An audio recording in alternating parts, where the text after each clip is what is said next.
Hello, everybody, and welcome to our third episode of Couch Potato Queen's Bachelor Recap with Ken and our special guest, our first guest of the pod, Katie. We are so excited to have you here. Welcome. Thank you. I'm Katie. I'm a lawyer. You can see me in court. So you heard it here. If you see Katie, you're probably in big trouble in court, everybody. Yes. Except not right now. And nowhere else.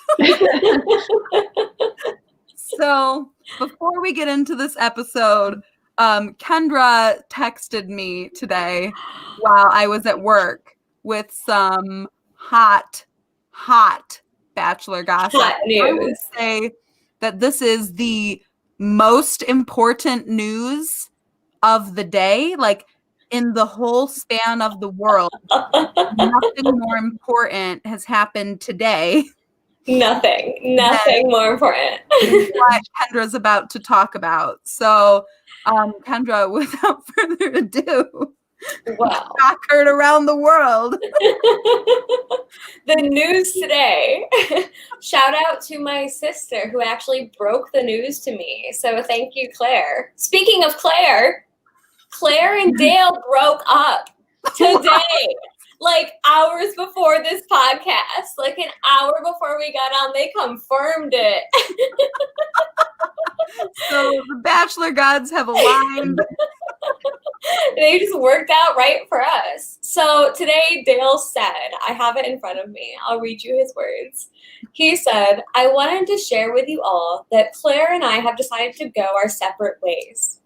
We appreciate the love and support we've received from so many people, but this is the healthiest decision for both of us at this time. We strongly believe in leading with love and always remaining true to oneself, something our families have taught and instilled in us throughout our lives. We only hope the best things for one another. This journey has ended. Those are my words. Wow. So, hi, ladies from Josh and Sam. Hello. Hi. Josh and Sam. Claire and Dale broke up, baby. It's over. So quick, months. Bachelor happens in almost real time. Like, this is not something that was shot last year. This was shot recently. They have been together for a couple of months. I feel like she waited for so long to have that season, and then she immediately blew it for nothing. Yes, exactly. And yes, so we're mocking their love, Lori. What else would we be doing? What love? Yes, That was I am a one-sided 100% obsession. mocking Oh, their it was definitely one-sided. So the rumor is that Dale didn't want to move to Sacramento and Claire wanted kids right away, but Dale didn't. I feel like those are things you should probably discuss before you get engaged, personally. Especially where you're gonna live. Like, how long? Oh, Lori. I'm so sorry you believed in this process. So many people do. I am the first person to be skeptical about Bachelor love connections. And if any Bachelor love connection was doomed from the beginning, it was Claire and Dale. It was written in the stars that this relationship was trash. Honestly, Dale accomplished what I always wanted to accomplish for going on The Bachelor. I want to win, and that's it. Win and then leave. So you know what? He fulfilled my little fantasy for me, but he didn't get vacations or anything out of it. So I think he kind of screwed himself there. I think he accepted a lot more than he anticipated he was going to be taking on. I think he just didn't want to say no to her. That's what I thought too. Yeah. So for everybody watching, you guys know that Kendra and I are not the most Bachelor encyclopedia knowledge-y people out there, but Katie does know a lot more about the Bachelor than we do. I've been watching since Ari's season, so that's 4. I remember him. Oh. I was still watching then. He had weird hair. The men are so boring. Like, the bachelors are always the most bland men I could ever imagine. And then it's like all these interesting women fighting for this like man who doesn't even say anything. That was Ari. I think all Ari said was, "I love that," in response to everything the women ever said. That's all he said. Wow. I love that. What a dynamic romance. But so enough about Claire and Dale. Let's get into what really matters here, the love that will last. Let's get into Matt James, episode 3. We start off this episode with the continuation of the cliffhanger from last week. We are getting into this rose ceremony, baby, and we are seeing Sarah fall and faint immediately because she cannot handle the stress of Marilyn and Queen. Immediately, Matt has to leave the rose ceremony and go comfort her outside, and the other girls are already mad about it. They're not happy that Matt is taking time from the rose ceremony to go comfort her and get more attention. She already has a rose. Why is this happening? How did you guys feel about this so far? Just this whole Sarah fainting at the rose ceremony of it all. Kendra? Well, you know I like Sarah. So my first thought, I was either one, like, yeah, you should probably grow up a little bit and, get over this drama. I don't think it was the drama. I was wondering what altitude they were at and what altitude she lives at. You're like, what's the science behind this faint? That's all I could think of. Because, like, how do you just, like, that wouldn't make you faint? Like, really? Thank you, Lord. I think it would take, like, hours, though. I imagine they're all, like, wasted on champagne, standing there for hours while they film it. I'm surprised people don't faint all the time.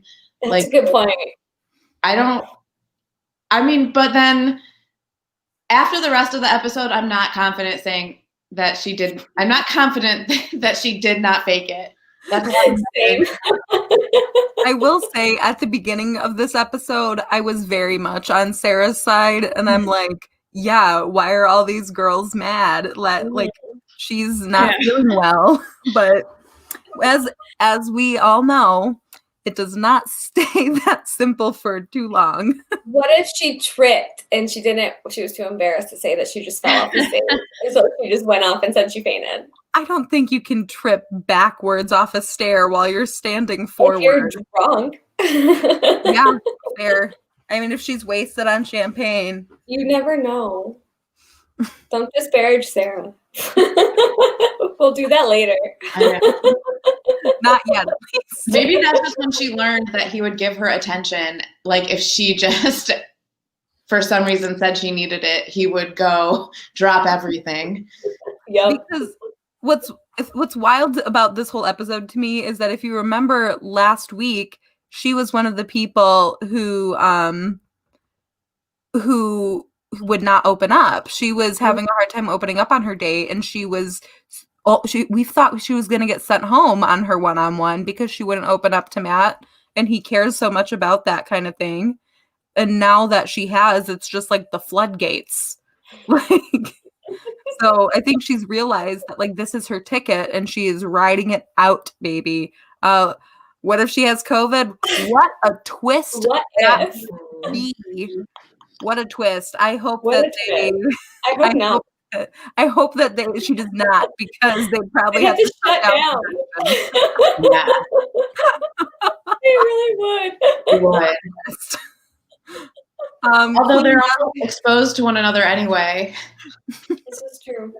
Queen does have one of a good one-liner of the episode. She says, "I've never fainted for attention, and I've never even fainted." So she has a lot of good one-liners. She's all one-liners. I went from hating her, like, at the start of the episode, I would have killed for her to go home. And then by the end, I think she was my favorite. I cannot wait to get to the end and talk about that. But before we get there, let's get through this rose ceremony and see who is going home. So Queen goes right back to talking about Marilyn because that is who is in her sights. Right now, Queen is just all Marilyn all the time. That's all she cares about. And honestly, that seems like a distant memory. It does. We get roses for Kayla. We get a rose for Mari. We get a rose for MJ. We get a rose for Anna, Kylie, and the final rose. Who will it go to? Queen or Marilyn? It's surprise. It's Queen. They're not going to get rid of such good reality TV this early. Nope. Marilyn is very upset. She's very defeated. It was honestly pretty sad to watch her leave. But right after she leaves, Queen says, it's time to get Sarah out. And the sights immediately move from Marilyn to Sarah. So the curse of Queen is set from Marilyn to Sarah. Yeah. First of all, I'm pretty sure we heard Marilyn say, like, thank you for this opportunity. And then Matt said, thank you. And then she said, nice to meet you. And then he said, thank you again.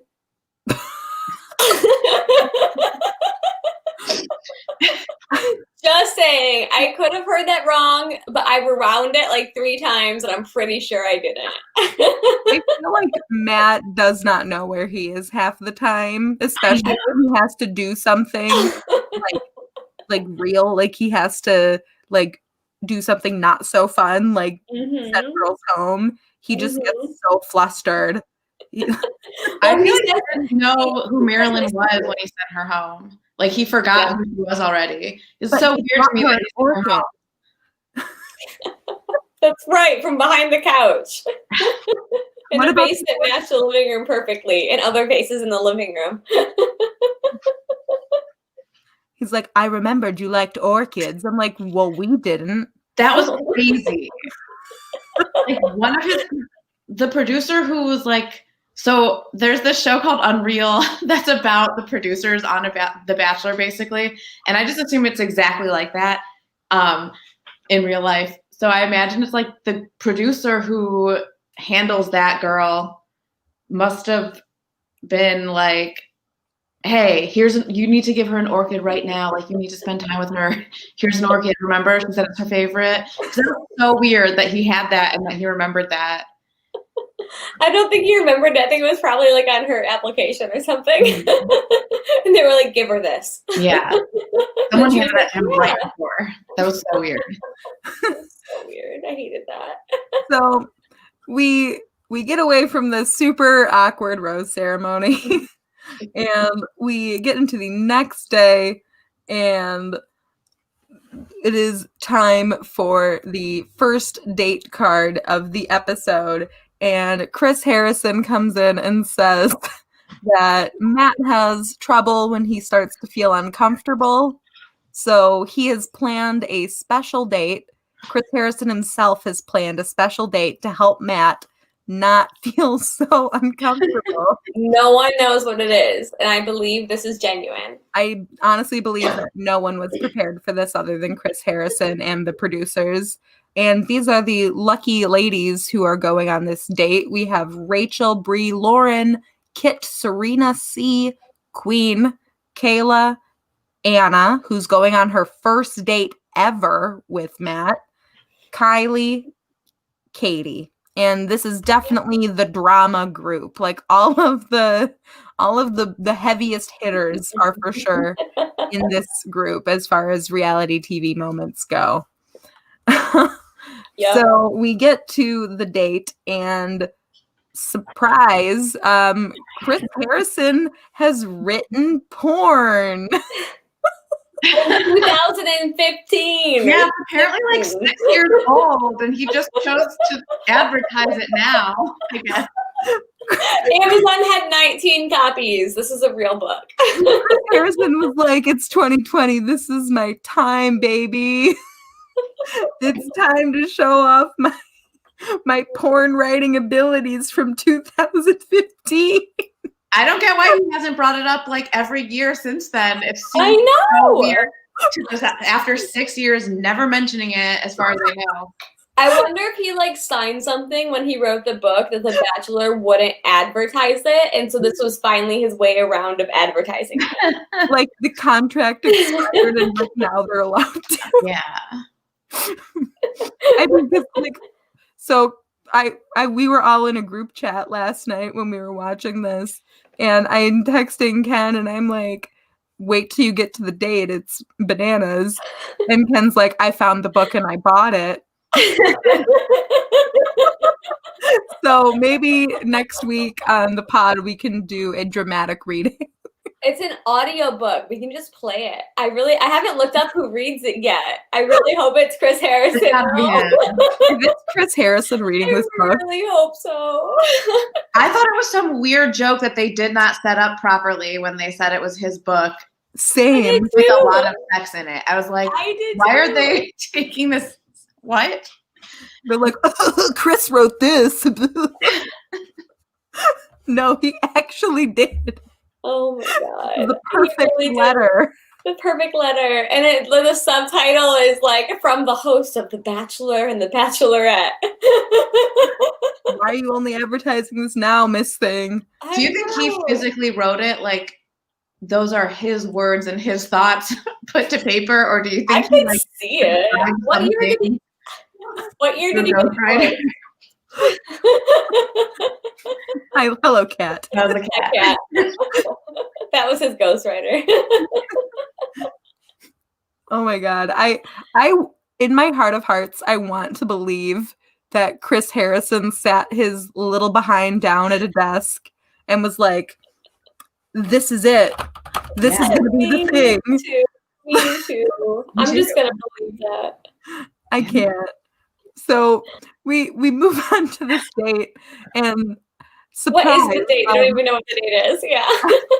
After this riveting reading of Chris Harrison's porn, we find out that each of the ladies are going to have to write their own erotica about Matt,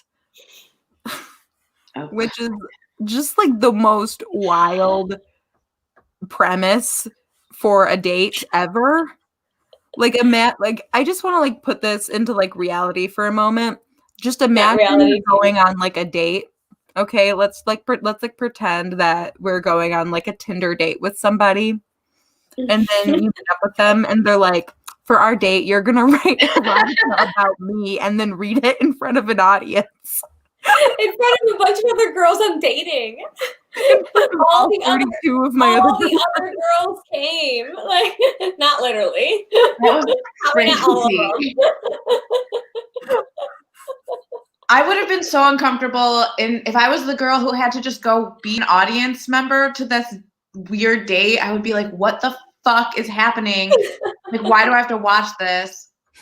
But I would also, some of these dates just seem like torture. Like, that seemed like torture. I would have hated that.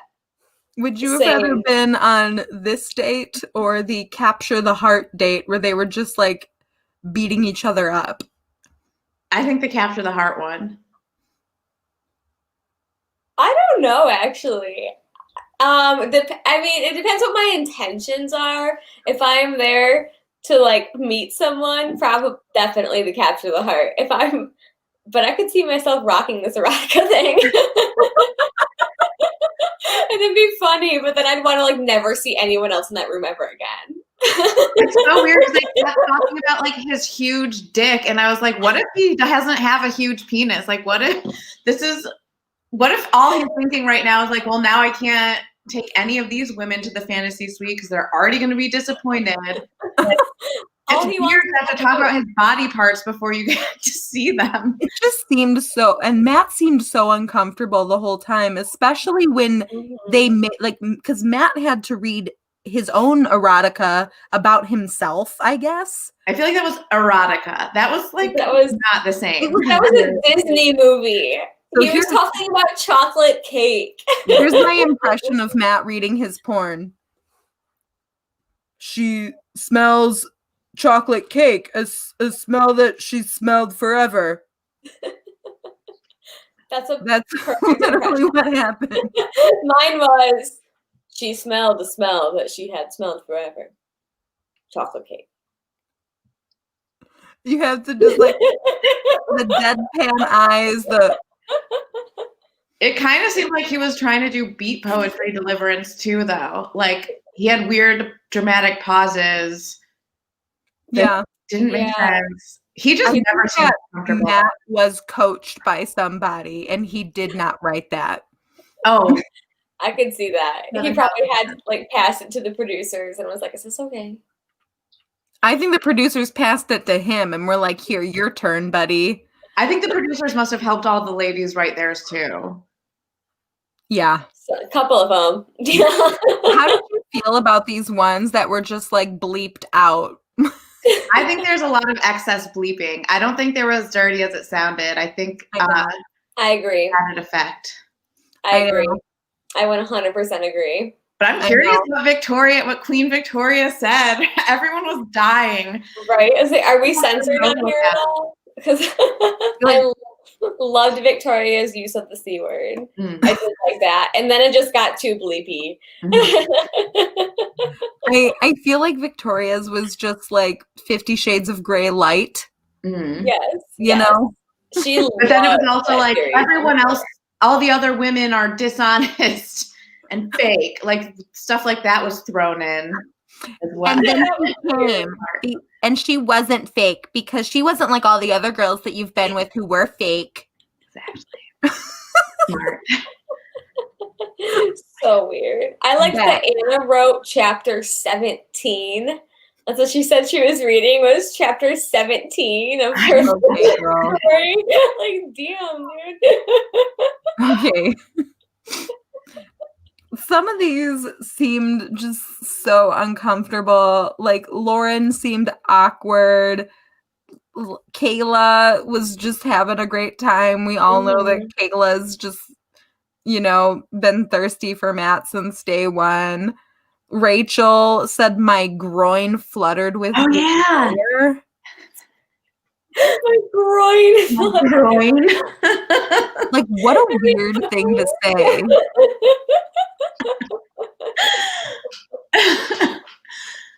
I thought the rest of hers was going to be so bad, and then it was fine after that, which makes me think, like, why did you knew what you were doing. Why did you say groin? Yeah. Maybe she was trying to stand out as, like, the awkward one.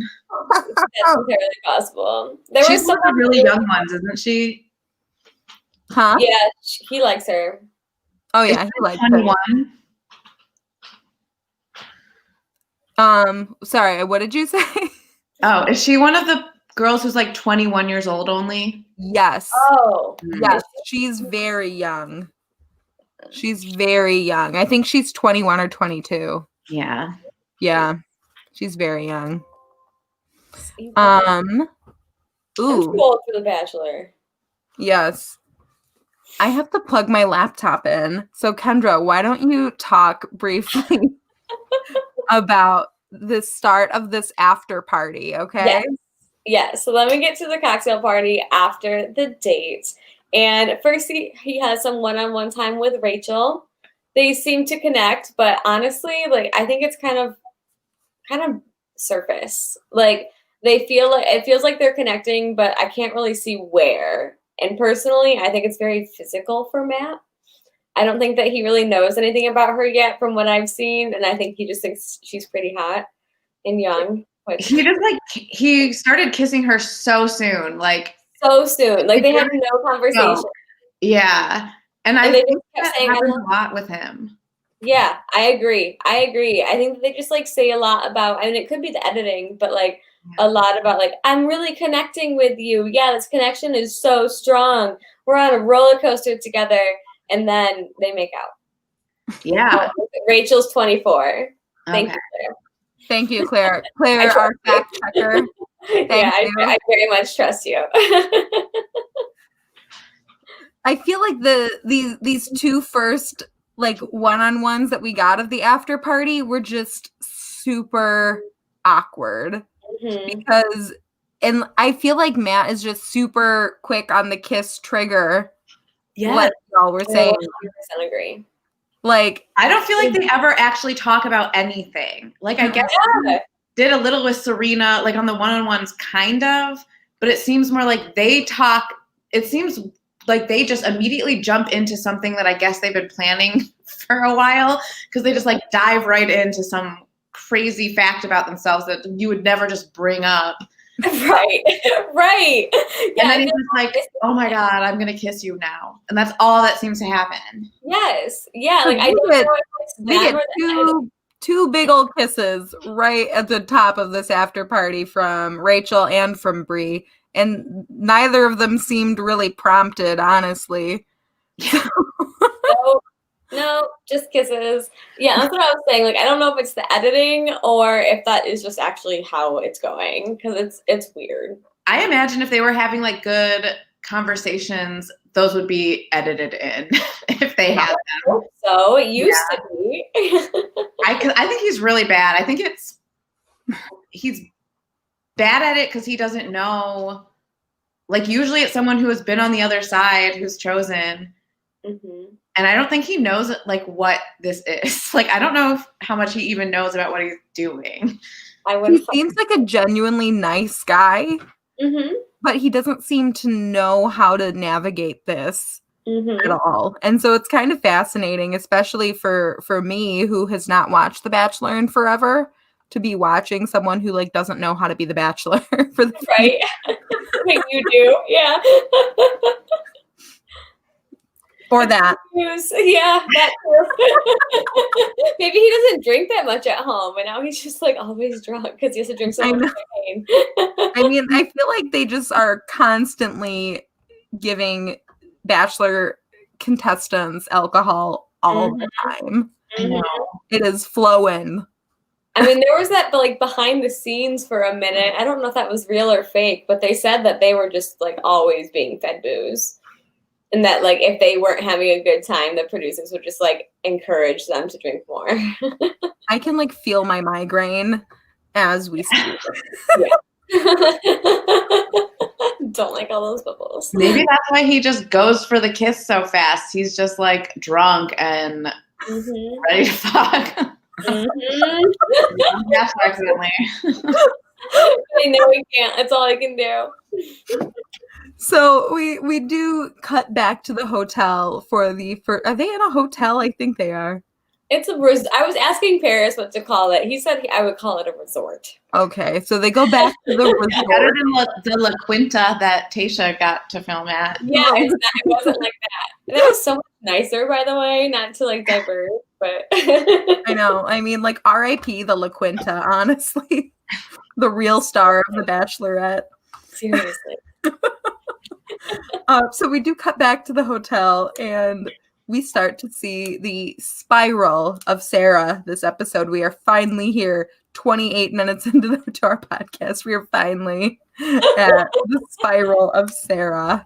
And we start to see Sarah talking to the other girls about, imagine having your dream date with Matt, and then you have to sit there and listen to all the other girls talk about what they want to do to him in bed. Girl, you knew what you signed up for. You knew. There's always someone who's like, I can't handle this, actually. Yep, always. There's always one who like didn't.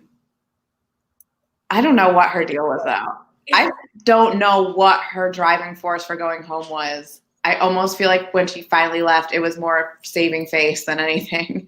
Oh, yeah. I actually think it was like her dad. And her dad. I think it was that. I think it was both. And she admits that it was both. But I do think, like, I was talking to some, like, my friends earlier, and they were my friends, my sister and my brother's girlfriend. They're friends, too. Yeah, they're friends. So, I hesitated. What do I call them in one word? Anyway, talking to them earlier, and it's like, why would you even decide to go on this show when your dad's life expectancy is weeks? And I think that he probably really encouraged her to, but like, come on. Yeah. You know you're not going to miss that. Is Bachelor one of the reality shows where they don't let you have a phone? I don't know. I think you can't like have a phone, but I think you can, like her family would be able to talk to her. Like if her dad died, I think they would just hook up a phone, like let her talk to her family. But she couldn't like call whenever she wanted and just like chat.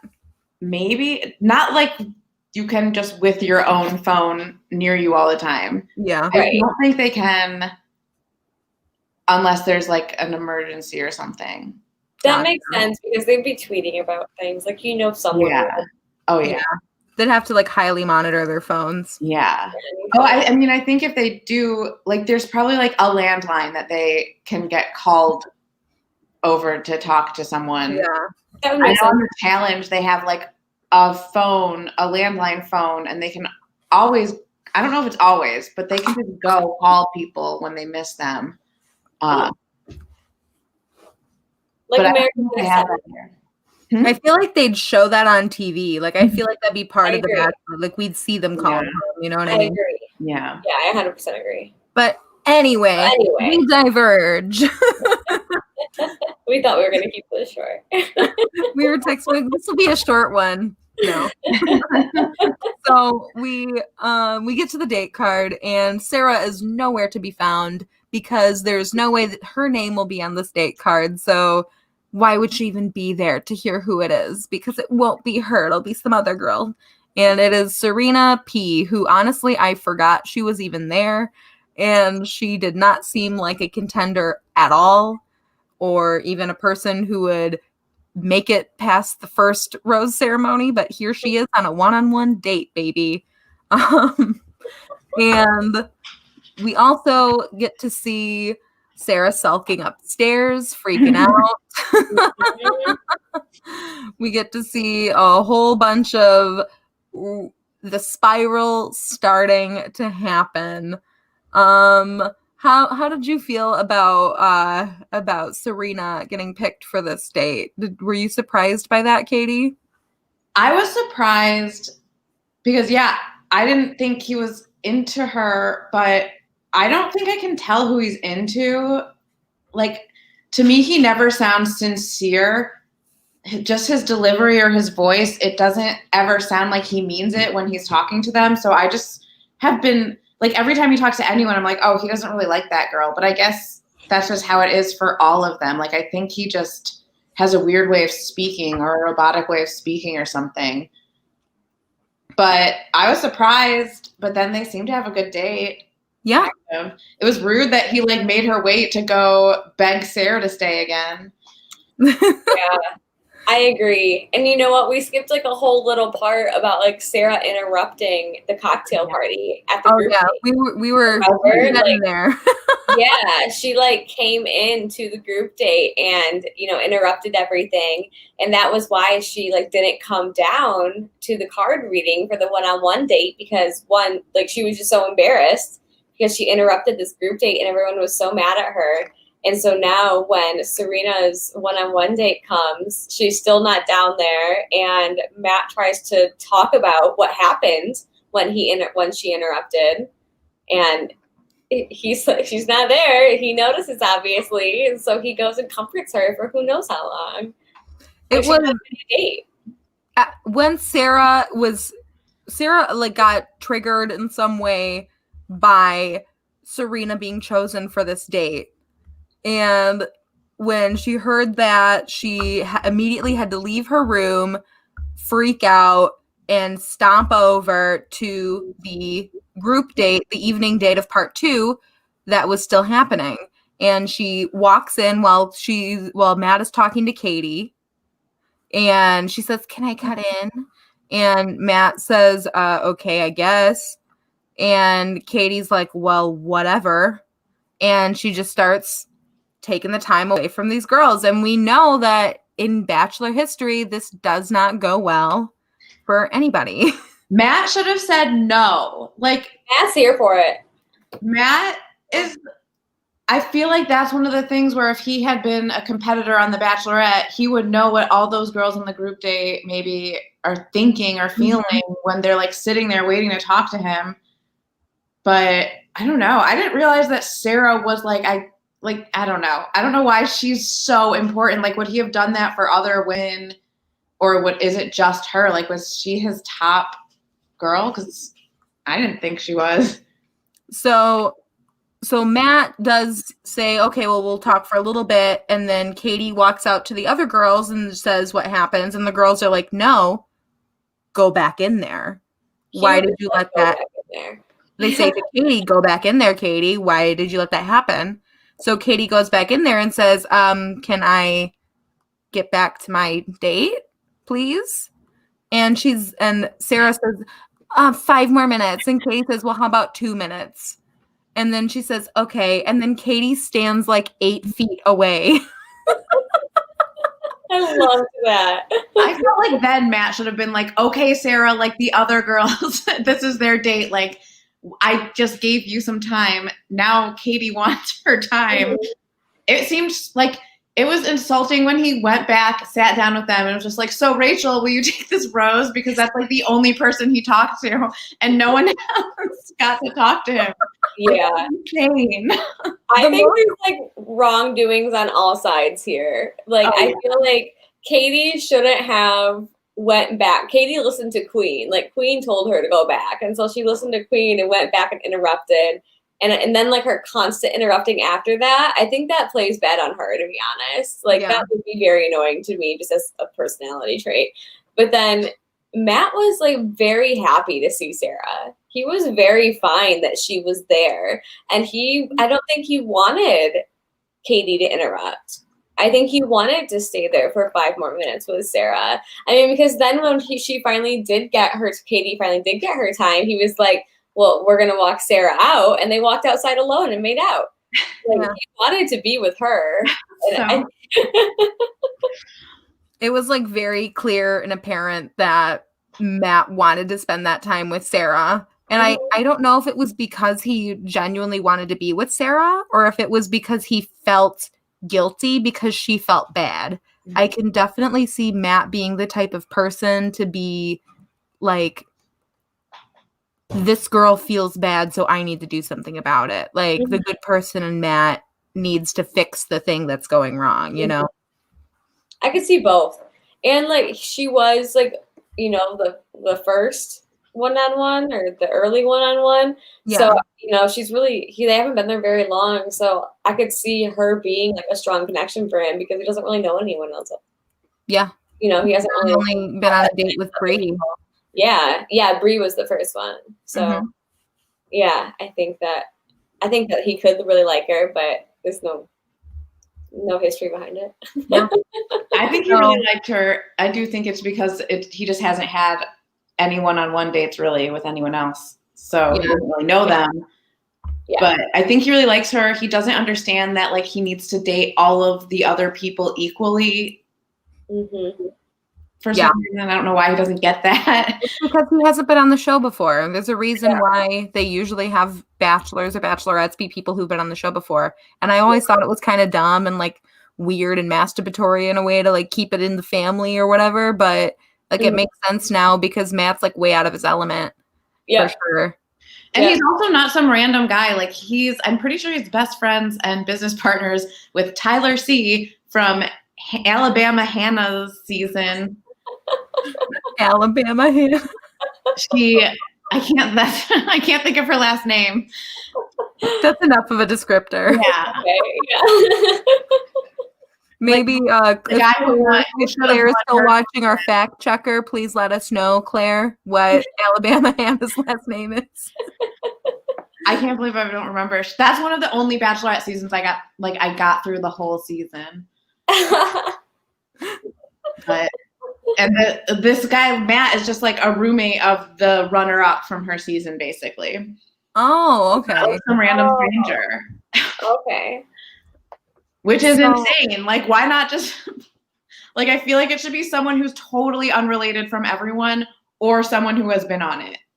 Oh, and we do have our fact checker here, Hannah Brown. Thank you, Claire. So we do finally get Sarah out of the state, and Queen comes out to confront her and say, I'm not mad or anything, and I just want to say that what I thought was just like, I want to make sure you're okay, and that everything that you're doing is fine, but I personally wouldn't do that. It's just like the weirdest, most insincere. That's when I fell in love with Queen Victoria. My take was she was like, what's wrong? Oh my God, are you okay? Oh, because we just know that you're not malicious and you would never just do this if you didn't have a good reason. It killed me, especially because Sarah kept being like, yeah, it's really important. I'm not okay, but I can't tell you. I can't tell you. It was so weird how she was just like, I will never tell anyone what happened. Like, Queen has been this monster for the past 2 episodes, but in that moment, she really did. I'm like, wow, you are a manipulative mastermind that like my Leo self can only dream of being. I'm my Aries self. Like, snap to you. I think the whole house switched on her too. Like, I think the first couple episodes, all the women in the house hated her. And now she's like one of the girls. She's in with the clique of women from the show. Yeah. She's definitely set up a little, nest for herself there. I don't think these girls believe it, to be honest. I think Queen's gonna be snuffed out pretty quick. They might be being nice to her, but I think it's because they all know how fake she is and just don't get on her bad side. I don't think they see her as a threat, so that's why they're okay with her as well. Exactly. Yeah, I don't think they see her as a threat at all. I think she's not a threat. She's like someone they're gonna keep around for funny. Yeah. Funny. For funny. For funny. For funny. So Katie does come out. Katie lays down the law to Sarah and says, well, if you want to leave, you better get your shit together because it's not going to get any easier here. Because Sarah's like, I'm going to leave. And, it's kind of just like a broken record at this point of Sarah, but whatever. We get back to the date of the girls. Sarah's gone. Matt sits down to address the girls, and this energy is awkward as fuck. It is uncomfortable. It is so hard to watch that scene. Honestly, it was harder to watch him give this date rose than it was to watch them read porn. And because it was just so uncomfortable. Everyone was in a bad mood. Most of the girls didn't get to talk to Matt. And then Rachel, who said that her groin was on fire or whatever, gets a rose. So good for you, Rach. You did it. Yeah. You got this rose on this super weird date. Kendra, did you think that Rachel deserved that rose? I mean, honestly, I have a hard time having an opinion about of most of the girls on this date. Yeah. This date, besides for the porn thing, really didn't stand out that much for me. And then the Sarah thing, that was the highlight. But with them and Matt, I feel like I didn't see that much. So I have a hard time deciphering what's going on between the girls and him on this date because we just didn't see that much. It was all drama. Yeah. I know. It was weird. It didn't even feel like by the time we got to him giving away the rose, I was like, oh yeah, we're on a date. Yeah. It felt like we were just hanging out at the sorority house. Yeah, it really did. It was such a weird moment. Do you think the date was supposed to end right then? Or do you think the producers were like, how funny would it be if we make him do the rose right after Sarah leaves so no one else gets to talk to him? They absolutely did that. Yeah, I wonder if maybe they have a time limit. I'm sure they have time limit. Production can't work. Production is covered by the union, I'm sure, so they can't work for that long. So they gotta cut it off at some point. But I wouldn't be surprised if they cut it off earlier because he wasn't talking to Sarah for that long. And there were a lot of girls who still didn't talk to him, who would have had time if Sarah didn't interrupt. Yeah, It made me wonder if maybe they spend a lot of time as a group, like with him in the group. Oh, there is a connection with Brie. I absolutely agree with that. I did see that in that date, and I thought Brie could have gotten the rose as well. Yeah, I agree. Yeah, I could have seen that. Yep. For sure, could have seen that. Yeah. She said a 1-1. So we do get on to the next day. It is time for Serena's date. She's very excited. Matt shows up to pick up Serena, and he wants to address the ladies again about what happened yesterday. And surprise, Sarah's not here. She's sulking in her room. So Matt goes to get her, and she's laying in bed crying, and he gives her a big hug in bed, and they hang out for a really long time. I think they said they were like talking for like 45 minutes. Is that what they said? I think. Oh, geez. I didn't catch that they said how long they had been talking. But geez, I might have made this up in my mind, but I think they said 45 minutes. Claire. And all the other girls are like mad again, because here we are where Serena's supposed to be going on her one-on-one date, and it is time's being eaten up by more of this Sarah bullshit. And guess what? It is the same crap. It is the same crap, the same crap, the same crap. I don't even know how to talk about this because we just said it all. Yeah. So easily manipulated. Like, he fell for it every single time Sarah was like gonna leave. He fell for it and like went straight to her to convince her not to. Usually people, I feel like, would be like, well, if you don't love me enough to put up with all this, like, fine, then you're not my husband or wife or whatever. That's what I heard too. Heard them say was 5 more minutes, because I think Matt said he'd only talk to her for 5 minutes. Okay. That's what I heard too. For some reason in my mind, I'm like, damn, he was up there. It seems like a long time. Who knows? Oh, no, I mean, because honestly, he does walk down and say, that was a long 5 minutes, huh? Yeah. Yeah. But that could be 15 minutes or 45 minutes. Who knows? We'll never know. But he does look like happy to see her, honestly. Like, and I don't think that she's being ingenuine. I think that she is. Like, maybe part of her knows that she's playing, but I don't think it's 100% manipulative. I think she is being genuine, and neither of them understand what the show is about, so that you can't really put up with that. Yeah. Move on. There's a lot of other fish in the sea in the house. I think they're just both bad Bachelor contestants. Yeah, I agree. It's probably really hard for her to, like, she probably wanted to leave every time she said it, but then, like, it's hard if he comes up to you and is like, no, please don't, like, I love you so much, or whatever he said. That would be hard to be like, no, I'm going. So speaking of I love you, we do get to Serena's date, where they start with riding horses. They're, doing that. It seems fine. Then they have a picnic. They start to open up about their families. We know how much Matt just wants to know about people's families. And they share a cute little kiss on the picnic blanket, and some donkeys interrupt them. How fun. So cute. Yep. So cute. Yep. So In cute. comparison to everything that happened before that, this just seemed like a completely different TV show. Yeah. And very good point. Why wouldn't you stay for the vacation? Very Her dad is dying. Yeah, her dad would be dead. This was a comment that I forgot to show earlier. Oh. Well, there's 5 new people coming next week. Good job. Good point. Good point. That's a totally good point. It's like, girl, you wouldn't even be able to spend much time with your dad anyway. So. You might be in hospice care at home.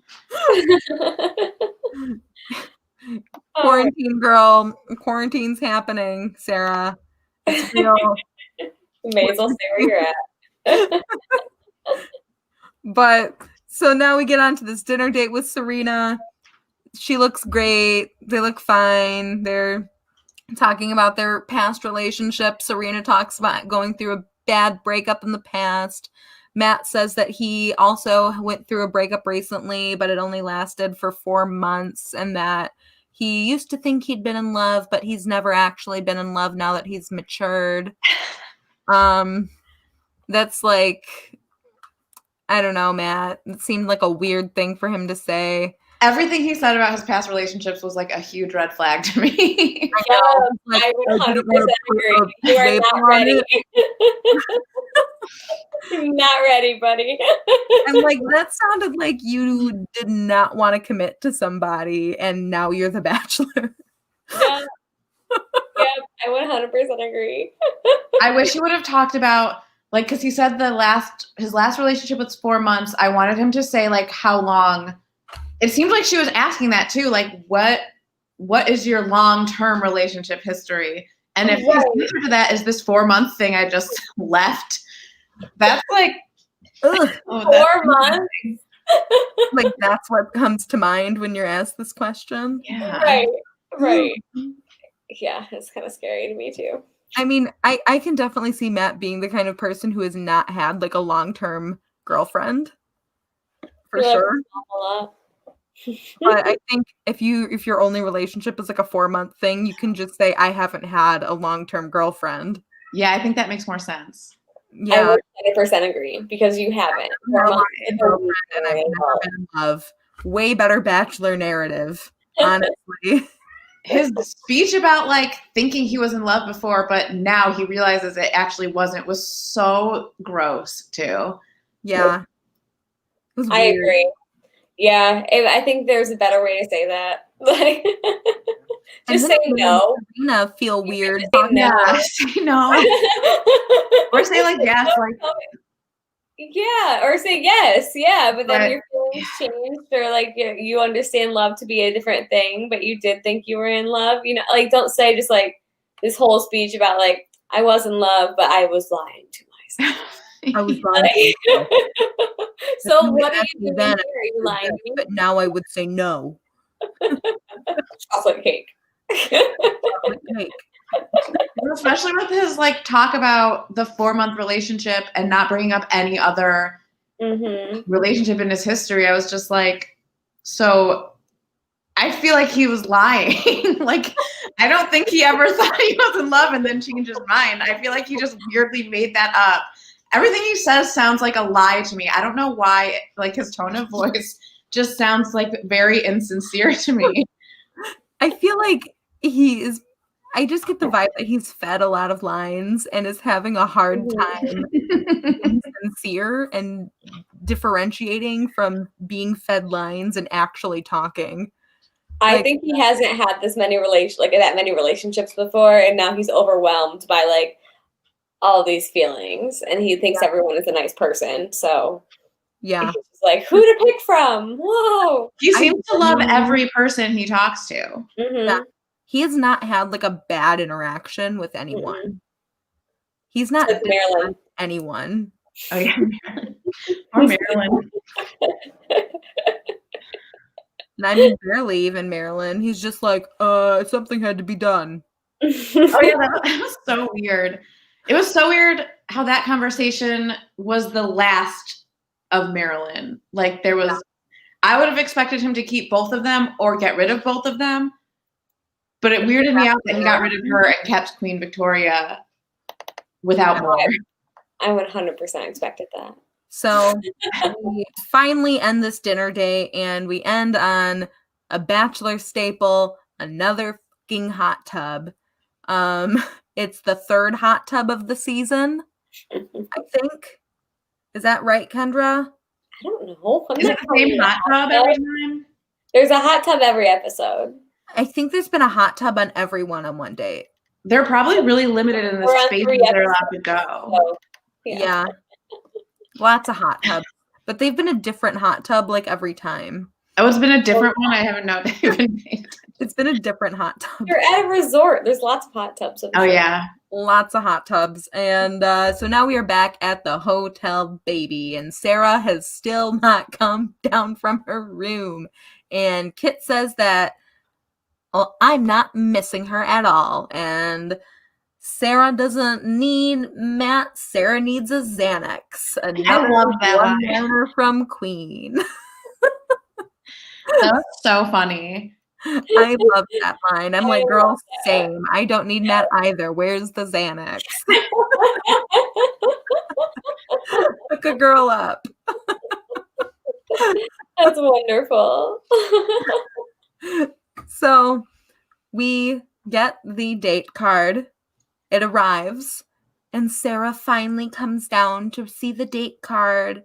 And she says, oh, let me just scoot in. And she sits on the couch to see her name on the date card. That was so weird. She walked in the middle of them as if she was going to sneak in late. Like, but it welcome. Yeah. like, everyone knew she wasn't there. And she was just like, oh, excuse me. And she got under a blanket with somebody. So weird. Walked into the room. Someone's blanket and like got under it. Like she commanded everyone's attention by just interrupting and derailing whatever they were talking about, and it's like, don't mind me. Okay, She did want to say something though, so maybe she was trying to command attention. And we do cut to somebody who I think deserved more screen time this episode. We cut to MJ in a confessional saying that MJ wants her gone. MJ is not here for this. And up until this point, MJ has been all sunshine and rainbows, and MJ is not a Sarah fan at all. Sarah does address the group and tries to apologize to everybody again about what happened when she interrupted the date and for Serena's one-on-one date. And Queen says not here for it and says that this is not the Sarah show, which is a lot coming from Queen, who has basically commandeered all of episode 2. And 1 and 3. And 1 and 3. All the girls pretty much come to a consensus that Sarah is being selfish and calculated, manipulative, and toxic. Do you guys think that Sarah is being selfish, calculated, manipulative, and or toxic? Do you agree with any of those words used to describe? I think selfish, but I don't think she's thinking about it enough. Do you agree with those words? Katie, what do you think? I think she's selfish, but I don't think she's like calculating or manipulating so much. I think it's more she's just not thinking about anyone else. Yep, yeah. I 100% agree. I don't think it's manipulative at all. I think she's just being selfish and not understanding the process and not respecting who else is there. Yeah. I don't think she's like sitting up in her room being like, how am I going to derail today? Mm-mm. I just think she has on blinders to the fact that anyone else is there and only is thinking about herself. Yeah. Absolutely. 100%. One of my favorite moments of the episode, though, was when after this whole blow up happens, Kit says that, well, if you want to stay, your living situation is going to be a nightmare. But my favorite moment was they all walk away and Sarah's like in like a little blanket, like looking really sad. And she goes up to MJ and says, can we go talk somewhere? And MJ goes, no, not right now. No, not. And just walks away. And I died laughing when MJ just completely blew off Sarah. It was so funny. Like, I did feel bad for Sarah in this moment, but it was hilarious. Yeah, I think that's one of like the films. Well, go ahead. Oh, I was going to say her apology was not good. No. So, like, I get why she like wasn't owning up that she hurt them or did something wrong. It was more like, you guys just don't understand. Like, I had a good reason. When she should have just been like, I'm sorry, that was selfish. I'm sorry. Yeah. I agree. I didn't like her apology either. I didn't think she apologized very well. But I thought they were like excessively mean. I think I think even if you don't want to talk to her, I think there's a better way to say that. But I think that's just one of the downfalls of reality TV. You get people who are on reality TV, not real people who can have a conversation a calm way. Yeah. I definitely think that. Actually, no. I honestly don't think any of those girls like reacted poorly. I think they all were having genuine reactions, and that's how I felt. I thought it was young though. I felt that what Kit said was kind of keep it in. just to say like your living situation's going to be hell. That's kind of like threatening. Yeah. You know? I think there's a better way to express your frustration and your anger. And like one girl was saying that, I think it was Kayla, who was saying that like, yes, she was frustrated and she doesn't agree with what Sarah did, but that she understands that her experience that she's going through right now and her feelings and her ego is getting in the way of that. Yeah. And so that it's not Sarah, it's her, because of the situation that she's in and the way that she's reacting to the situation. And so I thought that like that's the mature way to react to that. Like, yeah, it's frustrating, but you don't gotta yell at the girl. Like, especially when it's show like your feelings in a different way. So many people against one. Right. Right. Like it reminds me a lot of high school. Like if any of those girls had that conversation with her one-on-one, I don't think it would have been nearly as bad. But the fact that they were all there attacking her was just kind of yeah. And very true, Lori. Where is the maturity? We do not know. It comes when Katie finally talks to her about it and hears her side of the story, and then is like, "Oh shit, we were mean." Yeah. And Kendra did find a tweet that I didn't. Claire did. Oh, our fact checker found it. Fact checker Claire found a tweet that Kit made apologizing. Yeah, so Kit did apologize. Do you want me to read it to you? If you have it. Yep, I do. So Kit says, I believe what unfolded last night was an outcome of lack of communication. I had no idea what was going on with Sarah's family or in her personal life. Rather than hearing her out, I spoke quickly out of frustration, and that was unacceptable. I know that the time for compassion was in the moment and not in hindsight, but I want to apologize to Sarah and anyone whose feelings were hurt by my words. Thank you, Kit. Because what we get next is Katie and Sarah, who do have like a genuine conversation. They open up about their fathers. You know, this is when Sarah does finally let one of the girls know like what's going on with her dad having ALS, and that she wants to leave not just because of the living situation with the girls, but because her dad is sick as well. So I think that this episode tonight or last night might have been the first time that some of those other girls were hearing about that at all. Yeah. I agree. Like, period, until they saw it on TV, which is wild. Yeah, I agree. Which is like, it's Sarah's thing to share. Yeah. So I think that makes sense, but I think that it would have helped her situation a lot if she would have been open about that. Yeah. It might have been hard for her to talk about, though. I feel like it's hard to say that without crying. That you know that on the side. Yeah, in front of that many people and you don't know them. Like, that would be hard. All this being said, though, I do think that two things can be true at once. Like, Ken and I were on this call a little bit before we went live talking about this, and two things can for sure be true at once. And I believe that her dad does have a very heartbreaking disease, and it affects her greatly. But I also think she was being selfish in moments and wanted Matt's attention and went out of her way to not think about other people and to put herself first. So I believe both things are true. Yep. And, one's not an excuse for the other, but, they're both still accurate, I think. Yeah. It doesn't make her a bad person. It just makes her selfish and also have an ill father. Yeah. I agree. Doesn't make her a bad person, though. No, I 100% agree. Yeah.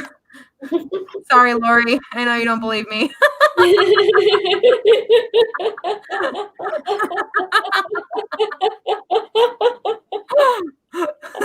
Where's the maturity? I mean, she's like going through that though. I bet her dad dying has so much to do with her bad behavior too. Like, because that would be really hard to go away while your dad could die in weeks. Mm-hmm. Because weeks is very emotional. Yeah. I Because don't know. I feel like that would be really. And then there's like this man giving you attention, which is like a weird father replacement thing. Like a lot of subconscious stuff at play there. So that might be like the wanting attention from her dad, Matt. I'm sure that it all plays now more than ever. And it was kind of just the perfect storm for Sarah to not be in a place to be a good contestant on The Bachelor. And I honestly would not be surprised if we don't see her come back this season or in the future. Yeah, I don't think we will. And maybe I did write down, I think that when her dad does pass, she will find a man who comforts her through it, and that will be who she ends up with. And maybe that will fall in line with a new season of The Bachelorette. I could see her going to Paradise. Oh, yeah. I can see that. Yeah. Yeah, I feel like she's definitely going to be like a talked about person on this season, even though it's only episode 3. Like this has definitely made a splash. Yeah, I think she's going to stick around. I think the highly talked about people tend to go, like if they're single and they want to, they tend to go to Paradise usually. Oh, yeah. Then I can for sure see her going if that's something that she wants, you know? Because she seems like she would be a good Bachelor contestant if she was in the right headspace and the stars were aligned for her, you know? Yeah. Because she was a front runner up until this episode, really, you know? Yeah. She's so young. So she does decide to go home. She decides to tell Matt. Matt is heartbroken. They have a talk, but then Matt kind of completely flips the switch and just says, well, I guess you're going to meet somebody. It's not going to be me, but he's going to be great for you, or, you know, and Matt kind of seems to be over it pretty quickly. Which he knows what the process is. Yeah, like Matt's kind of getting more on board with the process, I feel. Yeah, I think so. Yeah, I think she threw in like everyone at the house they're like, I like how she got a dig in at the girls. Oh yeah, before leaving too. I did too. I need to throw these girls under the bus. Got to throw some hoes under the bus real quick before I leave. Yeah. So she leaves. But don't worry, because she did win the real prize, which is Matt's prayers, because he said no matter what, he will still pray for her. Oh God. The real prize. Oh my God. Congratulations, Sarah. You got his prayers. You got those prayers. That's more than I got. That's more than we got. All 3 of us combined. We don't got those prayers. So, congrats, girl. You got them. Oh, that's wonderful. And the curse of Queen strikes yet again. The person she says she set her eye on goes home by the end of the episode. So, on her own. On her own. And that's it. I hate no rose ceremony again. I hate this format. I hate it. Next week is when 5 new women are coming. I can't wait. I know. I'm excited. I know. We will absolutely have to have you back, Katie, so you can talk to us about all of this. But before we wrap it up, we do need to say who our love connection is for the episode. I know this episode was kind of a train wreck, but Kendra, who was your top love connection of the Sarah. episode? Mine was Sarah. They had so much time together, and he always looked very happy to see her. And I don't think he wanted her to leave. I think he just understood that he had more fish in the sea now, so he had to let her go. But I think I could see them, like, if nothing else works out for them through all this, I could see them calling each other again. And then maybe not like getting together, but I could see them calling each other. Yeah. So even if she's gone, she was my love connection of the week. I mean, she's the only one who's with him. Katie, who is your love connection of the episode? Mine's also Sarah. I feel like he loved her and hated everyone at the expense of everyone else. I feel like he clearly chose her as his favorite. I don't know if it's just because he doesn't know the others. Like, I don't know if there are other women who, if they were like, no, I'm going to leave, if he would have given them the same attention. Maybe he would, but yeah, I think Sarah is. He said he would, but I don't think. Yeah, he said he would, but I don't think he would. Who was yours, Alex?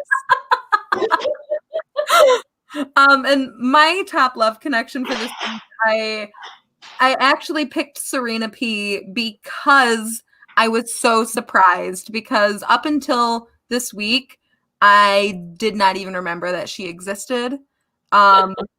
She didn't seem like she even stood a chance in this game at all.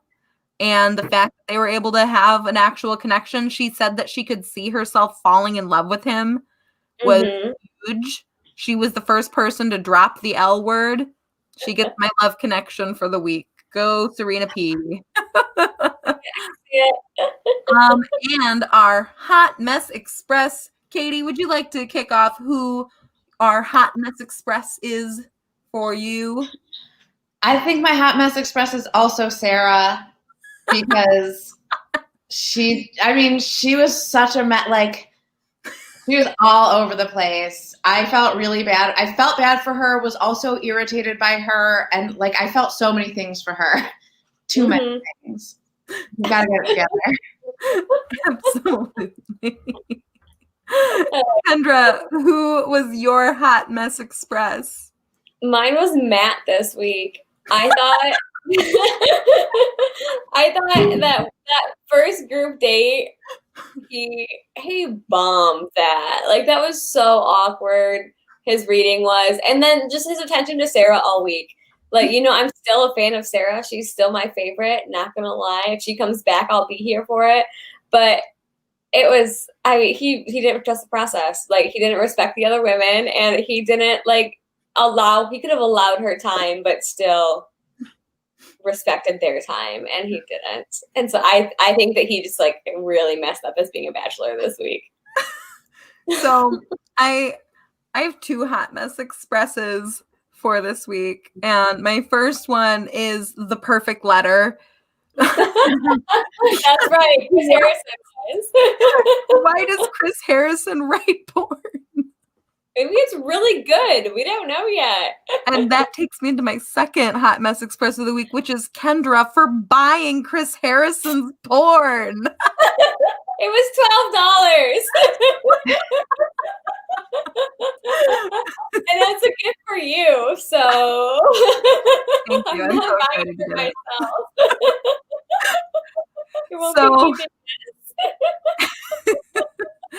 Oh, thank you, Lori. We love talking to you during this pod. So much fun. Best hour of my day too. So you can follow Katie on Instagram at your KATH old. Yes. You can follow Kendra at all of these things. You can follow me at all of these things. Follow Couch Potato Queens. You know the drill. Do it. And we will see you next week for episode 4. And don't let anybody dull your sparkle, baby. Bye. Bye.